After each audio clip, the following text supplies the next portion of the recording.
Just getting online. We will be starting right now, as a matter of fact. I see that we're recording, so that's my cue to start.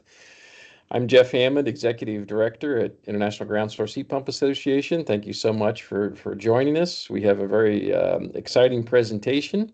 Before we introduce our speaker, we'll just go through a few updates and also want to make sure that we have recognized our sponsor, Loop Tech. In fact, let me get back to my first slide here. Sorry about that. We're at the very end.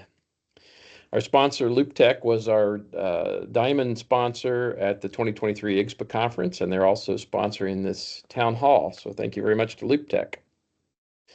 Some updates on news. We do have, I think, 2 left, town halls and Dig Deeper webinars. So if you'd like to speak at one of these webinars, if you go to the main website, IGSHPA.org, and click on Training and Events Calendar, you'll find an abstract submission form. We'd love to have you speak at one of the last few of the year. If you haven't already heard, our annual conference, it has moved back just a few months from December of 2023. We're moving it into March. So that puts it in 2025. It'll be in Champaign, Illinois this year at the iHotel, March 11th through the 13th. We're thrilled to work with GAOI, the Geothermal Alliance of Illinois, for this conference. And if you haven't already started looking into this, our room block, you can see here from the graph, is already about half full. The advantage of having a room at the conference center is you just walk over to the conference. Certainly plenty of hotels in the area, but there is a bit of an advantage there to being right there at the conference center. We're accepting abstracts for workshop speakers now through November. We still have pricing for registration as early bird through the end of January. And now we have open all of the sponsorship and exhibitor opportunities as well as conference program advertising. That's all at IGSHPA.org, and you'll find that on the 2025 conference page. We certainly could not do that conference without our sponsors. We already have, as you can see, a good number of sponsors, but there are quite a few left. If you'd like to sponsor the conference, it's a great way to get your name out there. As you can see, I talk about sponsors at each of our webinars, and they're going to be on the website. So it's a great way to advertise. Same with the exhibitor space. This gets mentioned at the webinars and is on the website. We do have a couple of 20 by 20 booths left and a number of 10 by 10 and 10 by 20. So you'll want to take a look at that. If you aren't getting our Geo Outlook magazine, the July issue was just distributed at the end of the month. So you would want to send us an email if you didn't receive the July issue. We have had some organizations where their security issues have automatically taken them off of the IGSHPA mailing list, which is a shame because you're missing out on a great publication. Right now, our Geo Outlook magazine is published twice per year, January and July. So we're looking for articles as well as advertising for the January issue, and now is a good time to start thinking about that. This is a magazine that's in partnership with BNP Media. If you've read Engineered Systems or the news, that's part of BNP Media. So we not only have our 6,000 or so IGSHPA mailing list, but we also have BNP Media's mailing list. So it actually goes out to about 50,000, a little bit more than that. It's a great way to get the word out about your products or services, and we can always use exciting articles. The 2024 membership program you may have heard about, but there are some new options here that you may not have considered. We get a lot of emails and phone calls looking for contractors, drillers, architects, engineers, distributors, so forth. If you're not on the directory, you wouldn't get those leads. So there's a great way to get more leads, but also we have that new directory only listing for businesses, and that's the very inexpensive way to get recognition. Our portal was just redone in April, and if you haven't checked that out, there's a lot of new information there. We also have some new databases that we're working on. We really need your help in populating those databases, not only for projects, but also for requirements, licensing, and CEUs for the various trades.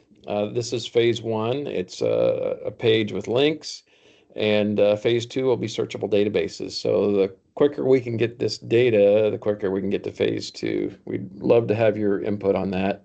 It's under the geothermal menu, and there's a form there for adding to that database.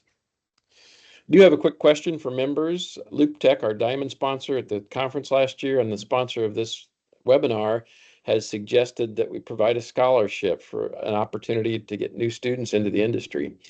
The question is, would you be willing to contribute to this scholarship fund, and how would you like going about that? So we could certainly coordinate it and select a committee to determine who might receive that scholarship. So what I'm asking is that you'll provide some comments, recommendations directly to me. At my email address is jeff@IGSHPA.org, or feel free to give me a call. We'd love to get your feedback on this. I think it's a great idea, but we do need member engagement to make this happen so that we have the funding required for that scholarship. Thanks to Loop Tech for suggesting that. You can get CEUs for attending this webinar. Just make sure you include your name and your email address in the chat or in the Q&A. If you're watching this video recording, you can also get CEUs. You'll just simply need to add in this webinar code. If you're attending live, don't worry about this. But if you're watching this as a recording, you'll need to submit this along with your name and so forth to info@IGSHPA.org. Some housekeeping. We're waiting until the end of the presentation for questions. I'll be moderating the chat and also Q&A. So just include your questions in chat or Q&A, and I'll read those at the end of the presentation. A little bit more housekeeping here. There are some security settings for some organizations that might not allow you to use chat. So you may have to click on the OK button if you get a message that looks like this. If for some reason you can't get to chat, use Q&A. And if you can't get to Q&A, just raise your hand and we'll unmute your microphone. Quick disclaimer, and then we'll introduce our speaker. The upcoming presentation represents the opinion of the presenter and does not represent any official position, opinion, or endorsement of any products or services by IGSHPA or its members. IGSHPA town halls and Dig Deeper webinars are for the member updates and education on the latest information in the geothermal heat pump industry and are not meant to endorse one technology or brand over another. It is the presenter's responsibility to disclose any conflict of interest or position that may arise in the content of the webinar. So with that, I'm thrilled to announce our speaker. And thanks again to Loop Tech for sponsoring this webinar. Feel free, Vincent, to share your screen whenever you're ready. And before we get started, Ryan Dougherty, president of GeoExchange, would like to just say a few words about this presentation and our speaker. So thank you so much for joining our town hall today. Thanks so much, Jeff. It was just a few weeks ago that I pitched this idea to you as a town hall topic, and I'm glad to see that it came together really quickly. For those of you who don't know AnnDyl, Vincent is going to talk a bit about their work, but I just wanted to sing their praises briefly at the outset. It's been about 6 months now that GeoExchange has been working closely with AnnDyl in a couple of key states. And the progress our industry has made on the policy front in those 2 states is really impressive. We're now looking at expanding the scope of our engagement with AnnDyl. They are a known commodity and team on Capitol Hill and throughout the country. Their expertise is unsurpassed. I'm so grateful to Carousel Rinaldi, Vincent, Rick, Kate, and Doug, who have been helping GeoExchange. And I think this relationship is just going to continue to foster and thrive and pay dividends to the geothermal heat pump industry. Jeff, why don't you go ahead and tell us a little bit about Vincent? I just wanted to offer some thanks and praise to them. Thank you, Ryan. Yeah, Vincent Barnes is Senior Vice President, Government Affairs, and he's a respected government affairs professional with over 20 years of policy and executive leadership experience, with an extensive track record of engaging members of Congress, participating in regulatory rulemaking, legislative development, and stakeholder engagement. His leadership record also includes developing and executing policy campaigns and building consensus through multiple stakeholder and organization interests. His experience is demonstrated in his leadership on demand-side policy issues in the Inflation Reduction Act, where he was successful in achieving historic investments in energy efficiency tax incentives and the $27 billion Greenhouse Gas Reduction Fund, which includes unprecedented demand-side investment in all priority project types, including the $7 billion Solar for All program.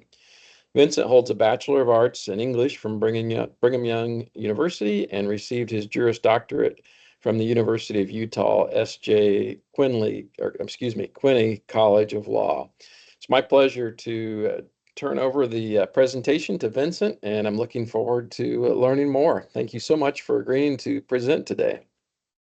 No, thank you, Jeff, and thank you, Ryan, as well, for the opportunity to talk a bit about AnnDyl Policy Group and also the Greenhouse Gas Reduction Fund, but perhaps more importantly, how we can integrate the Greenhouse Gas Reduction Fund into geothermal heat pump projects.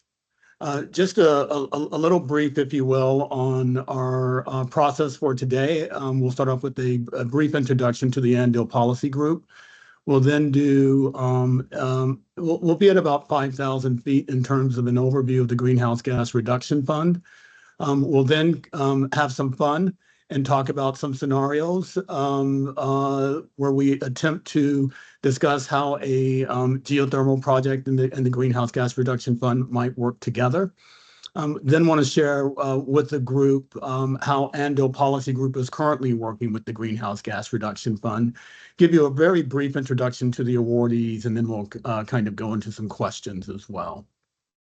As Ryan certainly indicated, the AnnDyl Policy Group is led by our CEO, Carousel Rinaldi.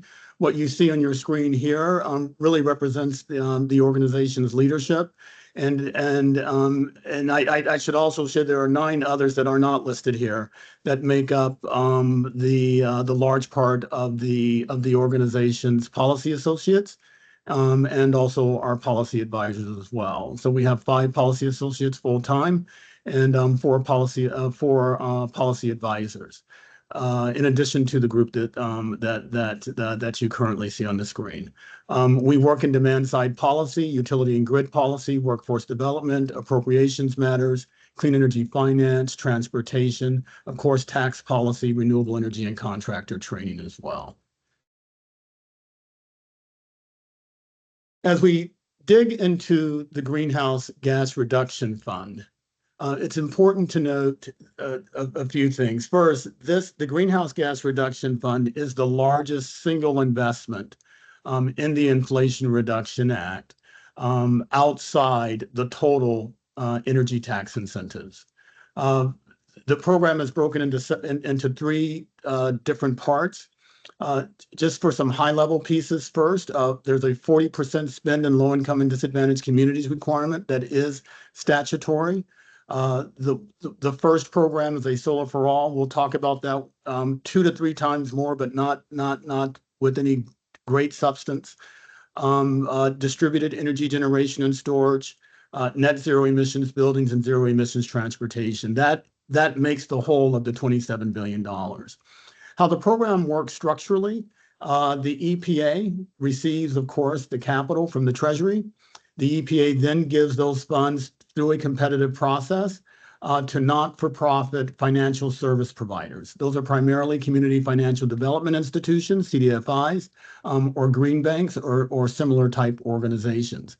Again, those organizations receive funding to run the Solar for All program. They also receive funding to implement capital investments inside distributed energy generation and storage, net zero emissions buildings, and zero emissions transportation projects through the National Clean Investment Fund and Clean Communities Investment Accelerator.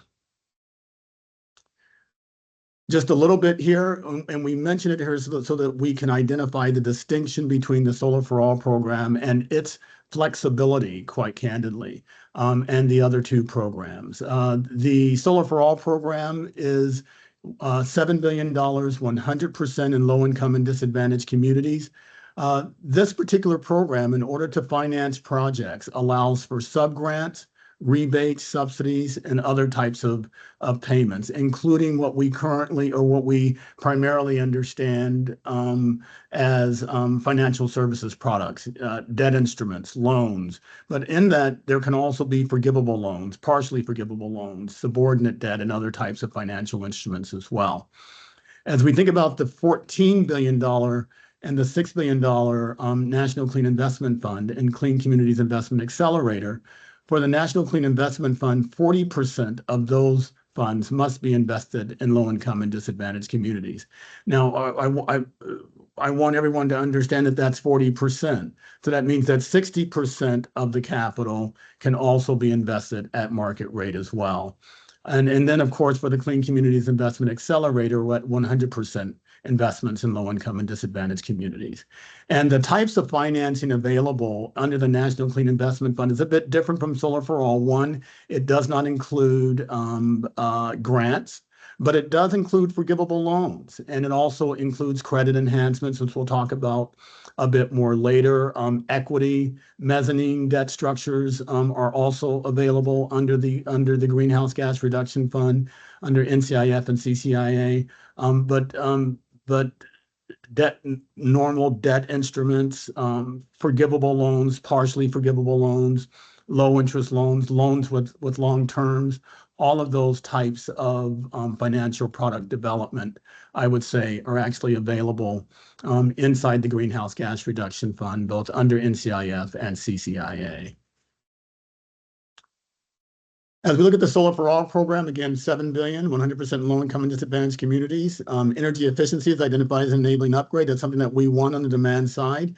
And those are primarily awards that go to nonprofits to do work in these communities, but also the awards themselves go to state, local, and tribal governments and not-for-profits. I just want to make sure that that's clear.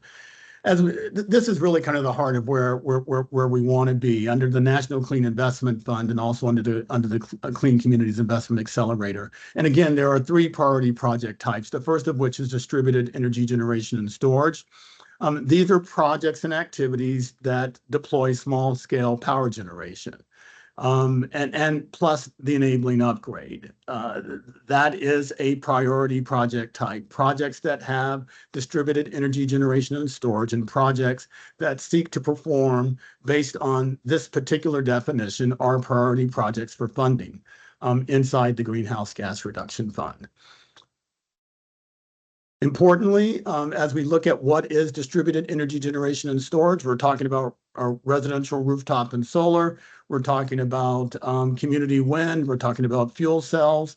And though not listed here, from what I understand, and anyone on the call later can correct me, in terms of geothermal generation, that is covered under distributed energy generation and storage. And so want to put that out there. I know that may not be a main concern for this particular group, but I do want you to necessarily know and appreciate that would be covered and explicitly identified inside the guidelines of the Greenhouse Gas Reduction Fund. Certainly an energy efficiency project could be part of distributed energy generation and storage. And this is a win that we fought for early on as the program was being developed. And really what's envisioned here on the demand side is demand flex and VPP type investments, virtual power plant type investments. As we think about net zero emissions buildings, I think we're closer to the sweet spot for our group this afternoon. But these are projects and activities that do one of 2 things. They're either retrofitting an existing building to make that building net zero, or it's to construct a new net zero emissions building in a low-income and disadvantaged community. Ideally, not ideally, but according to the EPA, a net zero emissions building is one that is verified to be highly energy efficient. It's also free of on-site emissions, and it's powered solely by renewable energy sources. Now, that can come either from direct connection, but also from power purchase agreements or utilizing the market, otherwise utilizing the market as well. There is a definition here for what EPA meant by highly energy efficient, and that's either one, if it's an existing building, and certainly is one that scores 75 or higher, or performs 35% better than EUI for buildings that are ineligible for the Energy Star score. And if it's a new building, then we're talking about 10% lower than the energy use based on the latest model energy code. Something else on net zero emissions buildings, it's important to appreciate that it's not necessary on a retrofit that a building is converted to net zero with a single capital financing, if you will. It is okay for that building to achieve net zero over time. However, when that occurs, there needs to be a credible plan. The way that the EPA defines a credible plan is it's one that finances the most impactful projects today. Certainly, a district geothermal project would certainly be identified as one that is most impactful, or a single geothermal project for a multifamily might be identified to be most impactful as well. The plan also must be comprehensive, and there must be a comprehensive timeline for future investments. The EPA would look at this as a plan that generally is going to come to completion within 20 years or less. The plan and the project includes deep energy efficiency, deep electrification, and on-site renewables. There certainly also needs to be a timeline to implement the project, and the timeline should also identify certain trigger points that are consistent with the building's life cycle, actually.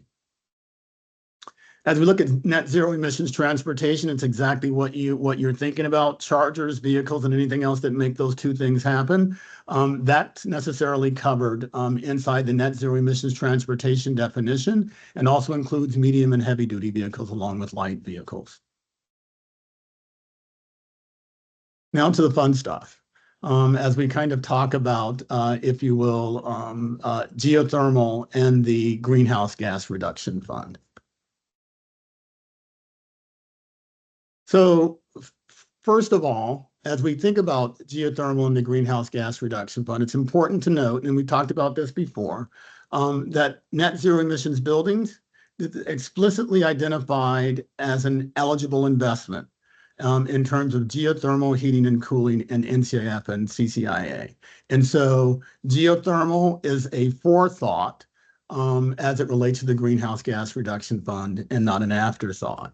I would also add that for distributed energy generation and storage, again, generation of carbon-free electricity under NCIF and CCIA certainly permitted. No, it may not necessarily be a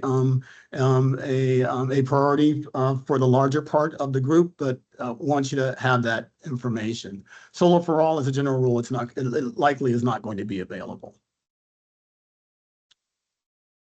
The way to think about how to utilize the greenhouse gas reduction fund and geothermal projects is to first perceive or see the greenhouse gas reduction fund for exactly what it is. This is not a government program. This is concessionary capital. This is concessionary capital made available through the Treasury, through EPA, to move clean energy markets. That's the purpose. The awardees, the CDFIs and the green banks, no need to contort who they are and what they are.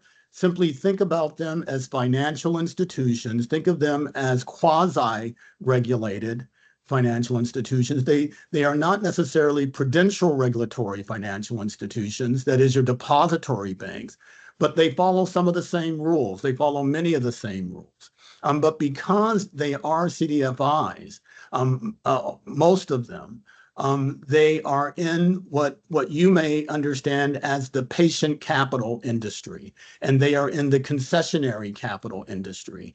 And so the capital that they have, particularly from the Greenhouse Gas Reduction Fund, curiously enough, is able to make even deeper concessions than the capital with which they are currently working. And that type of capital includes, as we discussed, forgivable loans, partially forgivable loans, low interest loans, no interest loans, equity, credit enhancements, and others. And I leave this last piece here, that et cetera, if you will. that can be a short or long list. If you're familiar with financial services at all, there are a number of different financial services products that could potentially be brought to bear to assist with helping the Greenhouse Gas Reduction Fund provide concessions, if you will, to a project so that that particular project can be brought to market, including the development of financial products that perhaps don't exist right now, but would be available and useful, if you will, to fulfill the objectives of the Greenhouse Gas Reduction Fund. And so now what we'd like to do is kind of talk about how these concessions might necessarily work. And so had a little fun getting ready for our discussion today and developed 3 different scenarios for us to talk about. Now, to be transparent, the scenarios pull from fact situations that are connected to projects on which AnnDyl is currently working or currently being asked to work. Some of the scenarios have some of those facts in them, but the facts have been significantly changed to a degree so as not to necessarily violate any confidentiality or concerns that a client might have. And so scenario 1, a private chartered school in Appalachia, let's call this West Virginia. That's where we're going to go. I think the group knows why we chose West Virginia. Wants to significantly lower its energy costs to help offset mounting overall operational costs. And to make more programming available for its students, 90% of whom are tuition free. The private charter school is a 501c3 and just received a $3 million loan commitment at 8.7% over 5 years to partially rehab an existing 4-story building that will serve as additional office space and residential living for the 20% of students who actually live on campus. The school's current rehab plan does not include the Greenhouse Gas Reduction Fund. The school began exploring geothermal, but decided to install energy efficient natural gas equipment instead because the upfront cost of geothermal was more than what the school could afford. After learning about the GGRF, the school is now asking whether it should reconsider geothermal.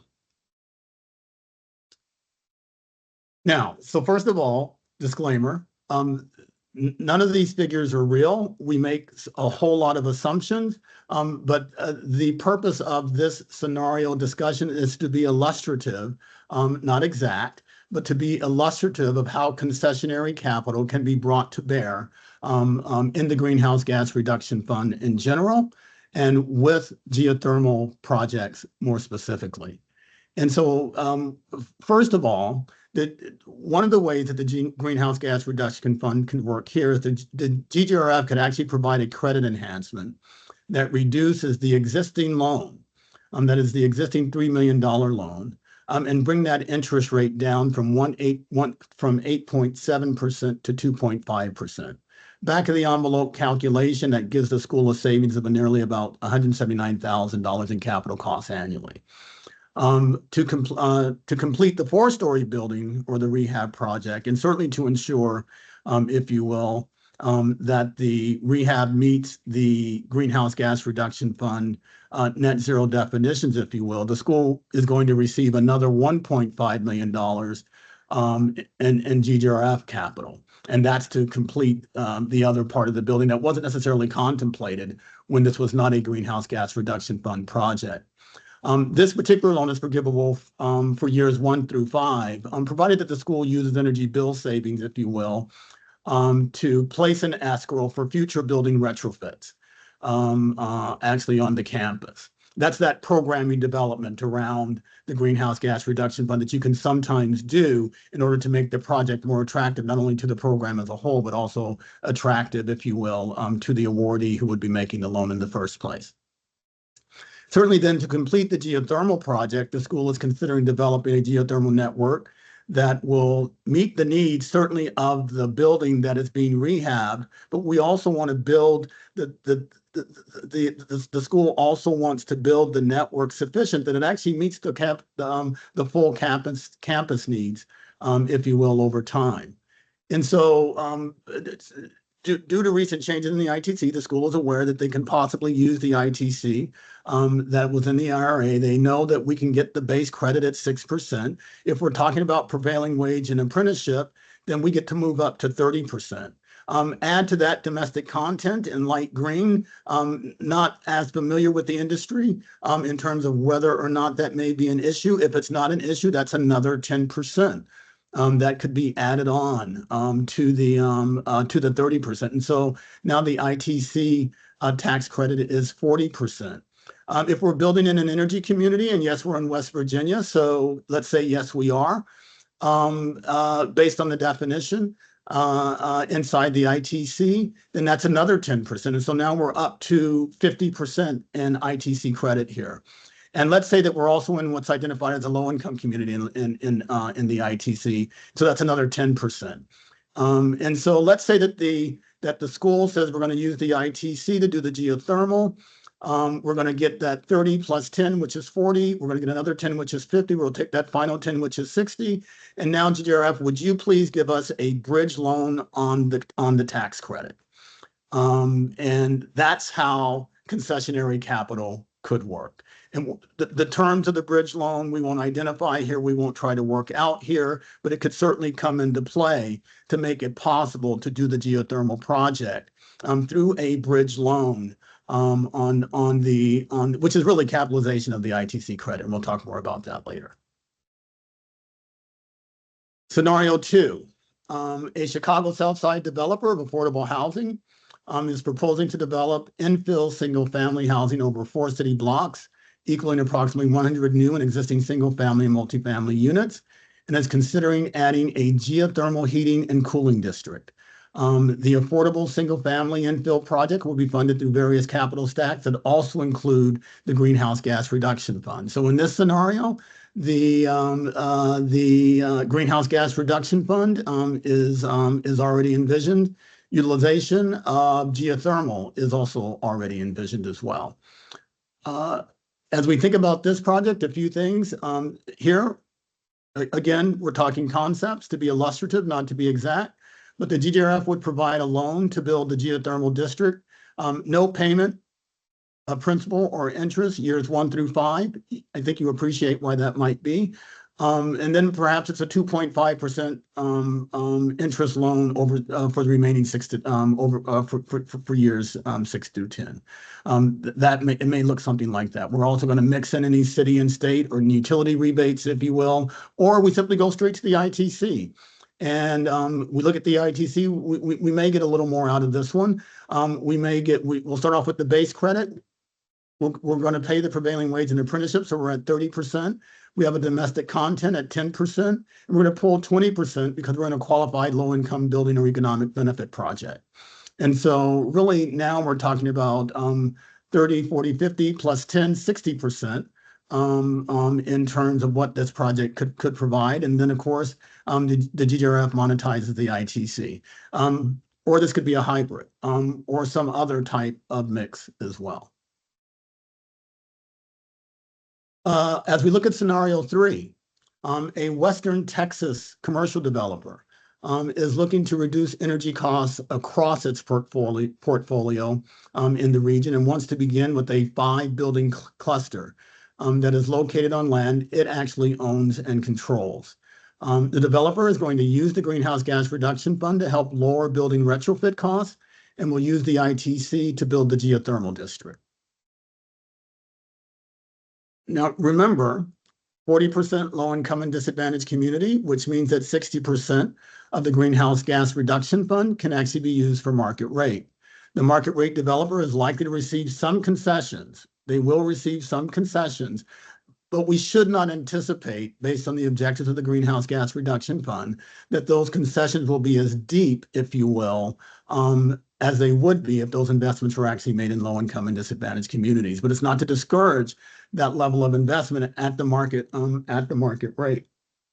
And so the types of concessionary capital that might be made available under this particular scenario might include credit enhancements, longer-term loans, slightly or moderately discounted rates, I would certainly add here as well that in a project of this type that is market rate, it is possible that concessions could go deeper when a project contains strong workforce and low-income and disadvantaged community outcomes.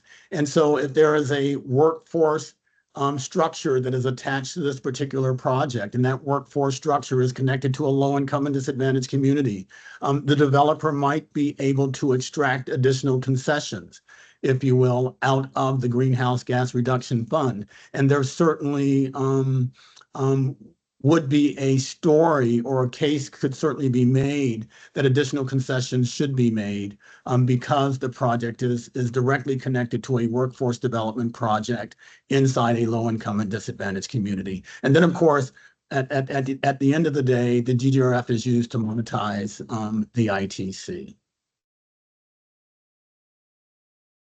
What I now want to talk about a bit is the Greenhouse Gas Reduction Fund, geothermal projects, and the AnnDyl policy group, and how the three can actually work together, and how AnnDyl actually kind of comes to this subject matter of the Greenhouse Gas Reduction Fund. AnnDyl policy group actually led, by virtue, I am part of the AnnDyl policy group. I want to make sure that we state that appropriately. We are the AnnDyl, and we led in the development of the Greenhouse Gas Reduction Fund statute and subsequent program guidelines. We also led in the inclusion of CDFIs as potential awardees and program participants. Those of you who may be familiar with the Greenhouse Gas Reduction Fund, the original plan was 1 or 2 awardees. That has changed from 60 awardees in the Solar for All program to 8 awardees in the National Clean Investment Fund and the Clean Communities Investment Accelerator. AnnDyl also led for the inclusion of the statutory 40% provisions. And we also led for the inclusion of demand-side policy within the Greenhouse Gas Reduction Fund. Those are, more specifically, energy efficiency as an enabling upgrade under Solar for All, certainly inclusion of demand-side under distributed energy generation and storage priority projects, and of course, inclusion of energy efficiency in the net zero emissions buildings. I don't list net zero emissions here, net zero emissions transportation here, primarily because we would identify net zero emissions transportation as quintessential energy efficiency, certainly. More about AnnDyl Policy Group and what we necessarily do and what we are currently doing inside with the Greenhouse Gas Reduction Fund and with clients. We're assisting clients in understanding, navigating, and participating in the Greenhouse Gas Reduction Fund. Right now, we're at probably closer to the 8,000 feet level. We bring clients down between 5 and 1, and then we actually get them on the ground. That includes identifying relevant levers to maximize client Greenhouse Gas Reduction Fund impact. And what I mean by levers is how do we need to organize the programming of a development project so that it can actually provide the greatest Greenhouse Gas Reduction Fund impact and achieve the greatest concessions from the Greenhouse Gas Reduction Fund as well. And so what levers should we be looking at? What levers should we be pulling? We also provide Greenhouse Gas Reduction Fund industry or awardee navigation to maximize client Greenhouse Gas Reduction Fund impact. We'll talk more on this later, but maybe I'll just go ahead and mention it now. In that process of expanding the Greenhouse Gas Reduction Fund to CDFIs, the very first place that we went was to a partner CDFI. And that partner CDFI was then responsible for building a coalition of other CDFIs. And that coalition of other CDFIs all met together on a weekly basis. And three of them from that are separate awardees, but all of them are participating in the Greenhouse Gas Reduction Fund. And so we've met with these groups on a regular basis. We know these groups, and I would also say, just for your information, my background, in addition to policy, I'm gonna age myself here some, Ryan and Jeff, but I had the privilege of being on the Hill when I was legislative counsel for a member on energy and commerce way back when energy and commerce shared banking jurisdiction with the Financial Services Committee. How far ago was that? So yeah, I worked on Graham Leach Bliley, then left the Hill at the member's request to take some Graham Leach Bliley learning and policy and apply it on the ground on the south side of Chicago. And so led a community development project for 8 years where we did workforce and bricks and mortar development. And worked with CDFIs. And so we simply say all of that to say that this is a community with which we're familiar. This is a community with which we have worked. We know the tolerances. We know a lot of the answers to the questions before we ask those questions to them. And we seek with our clients to get them to yes before the question is asked. And so ideally by the time that we are going to a GGRF awardee about a project, we have a good sense of how the GGRF and the awardee wants to see this project look before your client necessarily takes the project to the awardee for financing. And so we also necessarily assist the client with aligning and developing really a GGRF-centric programming that would optimize the opportunity to attract GGRF funding. And that's that piece with the market rate developer where we might develop additional programming that might make it more attractive to receive even greater concessions. We also engage relevant policy and political leadership. I think, as everyone knows, as a general rule, projects always have bumps, always have hurdles. And sometimes those hurdles are need help and in lowering, and speed bumps need removal, if you will. And so what AnnDyl necessarily does and can do for its clients in this space is engage relevant policy and political leadership that might be connected to a project to assist and help necessarily managing the yield signs and the hurdles, if you will. Just a brief introduction to the awardees of the Greenhouse Gas Reduction Fund, Climate United, that's led by Beth Bafford. You might know Beth from Calvert Capital. And she's one of the largest awardees at nearly $7 billion. Coalition for Green Capital. By the way, nearly all of these, everyone's partnering with someone else, and the vast majority of all of the awardees are heavily laden with other CDFIs. Coalition for Green Capital, $5 billion powered forward communities, which is led by Sean Donovan and others. Sean is a former HUD secretary. $2 billion. Opportunity Finance Network, which is really the trade association for CDFIs. They're really the third largest awardee of the total fund at $2.3 billion. Inclusive, think credit unions and credit union CDFIs. Justice Climate Fund, think CDFI of color. They represent that interest. Appalachian Community Capital, $500 million. Love Appalachian for a whole lot of reasons. One, of course, is because Donna Gambrell, a good friend of mine and former CDFI director, actually, she's leading Appalachian Community Capital right now. They have a $500 million award. And of course, Pete Upton at Native CDFI Network, they received the $400 million award. And again, we have had the opportunity to work closely, hand in hand, quite candidly, with nearly all of the awardees over the last 2 years in the development of the statute and also in the development of the guidelines as well. And I'm going to give you a quick story before I wrap up. And it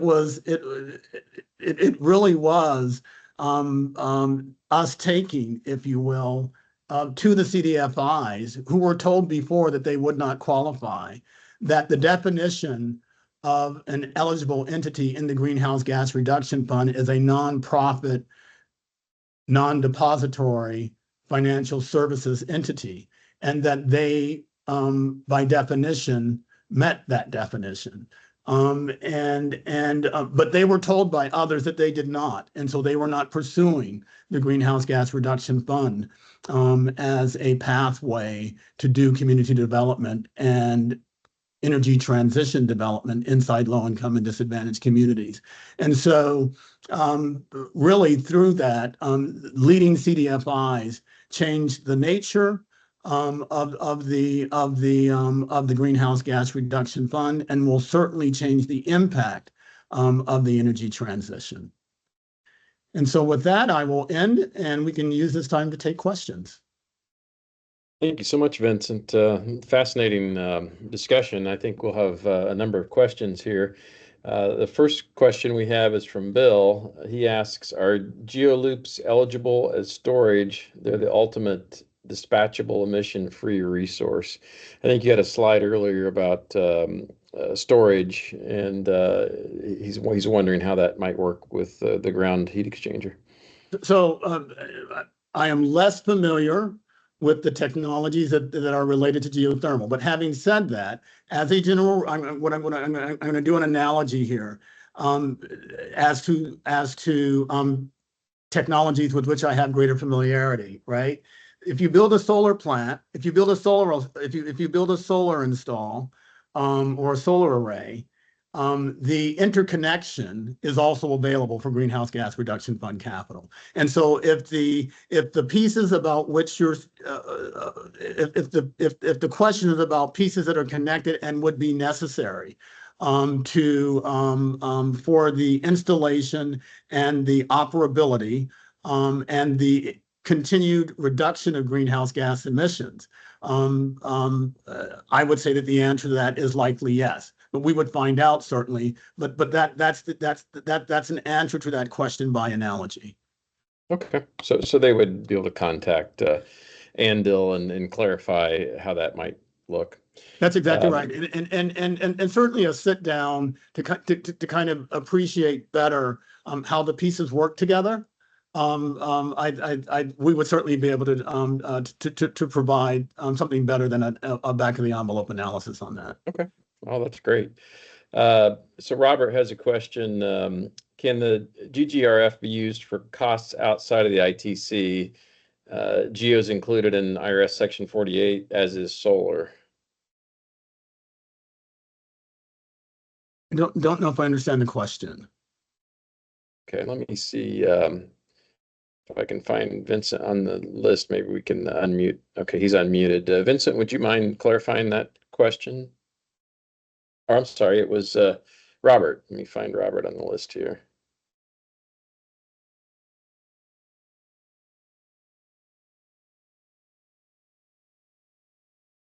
Well, I'm not sure. Feel free to Robert, restate it, Jeff, if you have an understanding or appreciation for what the question is. Feel free to. Yeah, I'm not sure I do either. Let me unmute Robert here. Okay, hopefully, Robert, you can use your microphone now. Yeah, got it. That was kind of a two-part. One is I think GEO is included. It is in the Section 48 as a thermal storage. So I'm pretty sure it would be included in all of the interconnecting to it. So the loop, the ground source heat pumps, distribution ductwork, and so forth. So I think the answer to that is yes, that would be included. Then my question is, so you talked about the GGRF funding, basically bridging the ITC. What about other things that maybe that are not part of the investment tax credit if they're taking other measures, like building envelopes, stuff like that.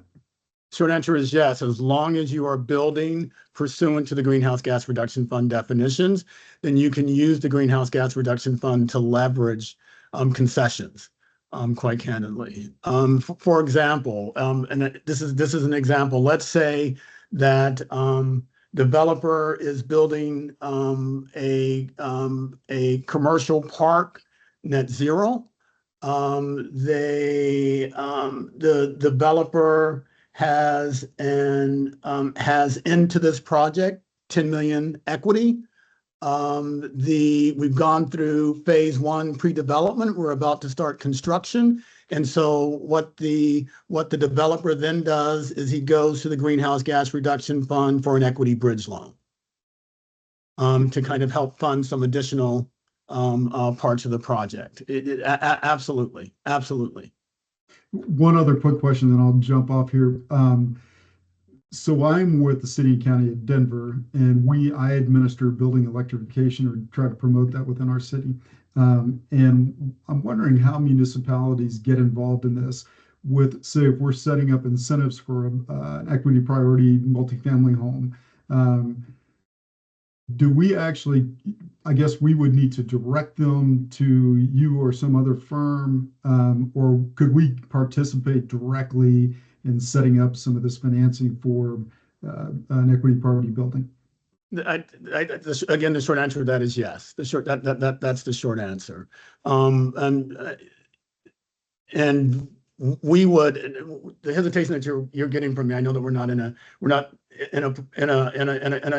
client relationship currently, but what we would do if we were is we would assist you in navigating that process with the Greenhouse Gas Reduction Fund, identifying which awardees might be best to work with that type of structure. Some will be more sophisticated than others, ensuring that the process moves along at the pace that we would want it to. But yes, we would definitely help you navigate that process. Okay, very good. While we're waiting for other questions, I do have a question, Vincent. We have a number of members who I'm sure are going to be interested in figuring out how to leverage the financing and the funding. Is this generally a developer that would need the services of AnnDyl, or do we have groups that come together? Let's say a municipality or a combination of stakeholders. What's generally how we might start a project like this? Jeff, it could be either of those or any of those, quite candidly, in terms of depending on the project, depending on what they're doing, it could certainly be any of those. And I will tell you how what projects look like now. Developer, commercial developer, conducting a project, coming to us to help convert that project to net zero and access Greenhouse Gas Reduction Fund concessionary capital. And so we assist with others in putting the project into a posture where it can be successful in attracting the greatest concessions out of the fund. Another example might be an education institution. They're not developers, but they say we've got to, we're doing this project over here. They're not thinking about the Greenhouse Gas Reduction Fund, and we say, well, wait a minute. There's this thing over here called the Greenhouse Gas Reduction Fund. And then so you kind of start them into that discussion, and then they identify a program manager to kind of help lead their project, and we work with them in the project manager, if you will, and then they develop the package that would go to the Greenhouse Gas Reduction Fund awardee. That's two different ways that could work. I will also say in the single family space as well, I know we didn't talk much about this, but a homeowner, and they wouldn't necessarily come to AnnDyl, But a consortium of homeowners, a homeowner association, if they want to try to figure this out, quite candidly, they could come to AnnDyl, and AnnDyl could actually help them out. But and Jeff, you correct me if I'm wrong, but your team, your members are the ones that you know where the projects are. You know who the project developers are. I shared this with you before. I would certainly put this thought out there, and that certainly is if there are projects that are on the sidelines because they're simply too costly to do. Absent the greenhouse gas reduction fund, I think that those are projects that are ripe for discussion about how could the greenhouse gas reduction fund be layered into this project to bring concessionary capital in order to make the project pencil out like it needs to. That's great to know. Yeah, we do have members who might be aware of a school district, for example. So that sounds great. We have just another question and a comment here. Doug says, to be clear, they don't need to work through AnnDyl or an intermediary. AnnDyl just is there to help facilitate interested clients. So thank you, Doug, for mentioning that. And Robert's kind of following up on my question. Can you walk us through how we would engage with AnnDyl and what this would look like if they reached out? How does that process work? No, absolutely. So we would have a discussion about what the project is, what it is that you're attempting to do. We would take from that discussion, develop a scope of work. We would develop that draft scope of work. We would then have discussions with you about whether or not the scope of work matches what you've identified as the objectives of the project. A lot of that scope of work would include a lot of the activities that we talked about earlier, including policy and political engagement as necessary, navigating the GGRF space, kind of helping you develop the programming. Then we would go into contract discussions from there and start officially start engagement. Okay, very good. Well, being respectful of everyone's time, we have about 2 minutes left. So that gives us an opportunity. If you want to say any parting words, Vincent, we certainly appreciate your time, and we thank everyone for joining us on this August town hall. Any closing thoughts? No, absolutely. I just want to thank Doug Presley, with whom many of you are familiar. Doug is the geothermal expert at AnnDyl, and Doug and I have married, if you will, geothermal and the Greenhouse Gas Reduction Fund. And so appreciative of Doug's work in the geothermal space, and certainly look forward to working with the members of IGSHPA over the next several years, quite candidly. Very good. Well, thanks again, everyone. Have a great rest of the day. And this session is recorded, so you'll find it on the IGSHPA website in the next couple of days. Go to the IGSHPA homepage and then look for publications menu. It'll be listed under there. All right. Thanks again. See you, everybody. Take care.